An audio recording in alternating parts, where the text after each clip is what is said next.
my name's Rachel. My husband Joe and I run Shenk Family Farm. And since it's Memorial Day weekend, we thought it'd be cool to do a how-to video for grilled chicken. So we asked our good friend Donnie to kind of walk us through some cooking steps, specifically for brining a chicken. So, thanks. We love cooking chicken in the summer, and Memorial Day is a great weekend to do that. But a lot of people can be intimidated by a whole chicken. Just a real easy way to make that simple is to spatchcock it.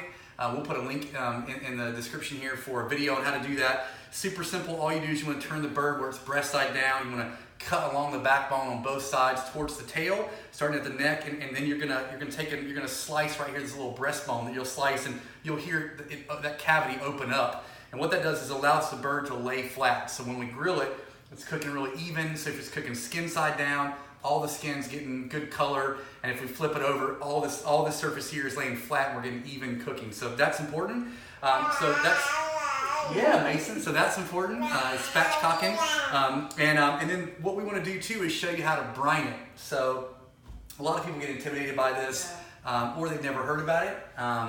And I think the classic thing to do with summertime chicken is to either stick in Italian dressing, which is good, don't get me wrong, or to go just classic salt and pepper, or to take like a store-bought barbecue sauce and just smother it. And so we want to show you a couple of just different ways to do it that might take it to new levels. So you want to how is this different from a marinade though? Okay, so that's a good question.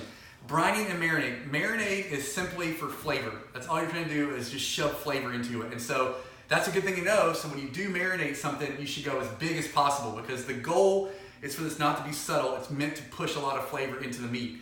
Brining is a little different because of the water ratio. What it's going to do is it's going to add flavor, and it's going to moisturize the meat. It's going to make it juicy. And so you take lean cuts of meat. You think poultry, you think pork. I mean, those are the types of things you want to be brining, and it doesn't just infuse flavor. It also infuses moisture. So that's the real difference there, Okay, so it's really easy. I'm going to show you how to make a basic brine, and then from there, we'll get into how to make something a little bit more complicated. All right, so I've got my hands full of chicken. First thing I'm going to do is just going to wash my hands, and then I'm going to walk you through the right ratio for a basic brine. And so what are the ingredients? All right, so a basic brine, the recipe is salt, sugar, and water. Salt, sugar. Yep, and the ratio is, if you want to take 4 cups of warm water, it needs to be warm for the salt and the sugar to dissolve. And then you want to take a 1/4 cup of kosher salt and a 1/4 cup of brown sugar. So it's 1/4 a cup of brown sugar, 1/4 a cup of salt, and then 4 cups of water. That's your basic recipe. And then if you need more or less than that, you can just do the math. Cool. And so it's super simple. You're just going to pour the warm water into something you can mix it in. You're going to put the salt, the sugar. And you can use white or brown. Yeah, you can. I mean, brown sugar is just, I don't know, just like it better. Yeah. And you're just going to whisk it up until all the salt and the sugar just dissolves, hence the importance of the warm water. Yep. Yeah. Mixing it all until it's, all dissolved, right? Yep. And then this is your basic brine, okay? Now from here, you can just brine it like that, no problem. Or you can take it up a notch or two. And so we're just going to show you how to take this up. My 3-year-old is trying to pop in and ask us some questions. Like, can you give us just 1 second? Yeah.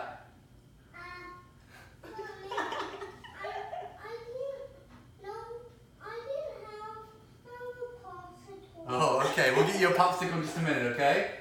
All right. Okay, so I'm going to teach you one of my favorite ones. This is probably a little bit different than you've done before, and that's more like a sweet and smoky kind of combination. So I've got a big juicy orange, and then we've got some ancho chilies. Ancho chilies are basically smoked poblano chilies, and so they're going to be smoky, a little fruity, and so the best thing to do is just cut the orange up. You can do that any way you want. And you can use other kinds of citrus. You can try grapefruit, you can try whatever. And then you're going to also cut up these, just rip apart these chilies. You can get all the seeds in there. Rip them up, tear them all up, and then you're going to put it in a bag. You can use a Ziploc bag, but I'll tell you this, if you're going to Ziploc bag it, it's going in the fridge.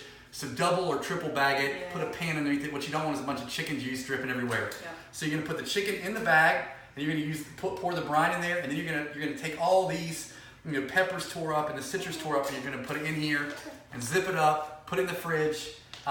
Don't leave it in there longer than 24 hours. Chicken, when it's brined, if it brines too long, the skin will get rubbery. And so 24 hours or less, 12 hours is great, overnight's great. Stick it in the fridge, pull it out, pat it dry. You can rinse it off if you want to, and then put your favorite rub or your favorite sauce on there and grill it up. Have a good time. One more little note for you. I was going to ask you too. So you'll still be able to get crispy skin. Even Absolutely, though you brine it. absolutely, yeah, absolutely. Just don't over brine it. And then here's what I'd say is get a gauge to check the temp on the chicken. Oh, yeah. It's really important. You know, people get sick. You want to look for about 165 to 180 in the dark meat and about 165 in the breast. So enjoy it. Hope you guys have a great Memorial Day weekend. Thank you, Donnie. Bye, guys.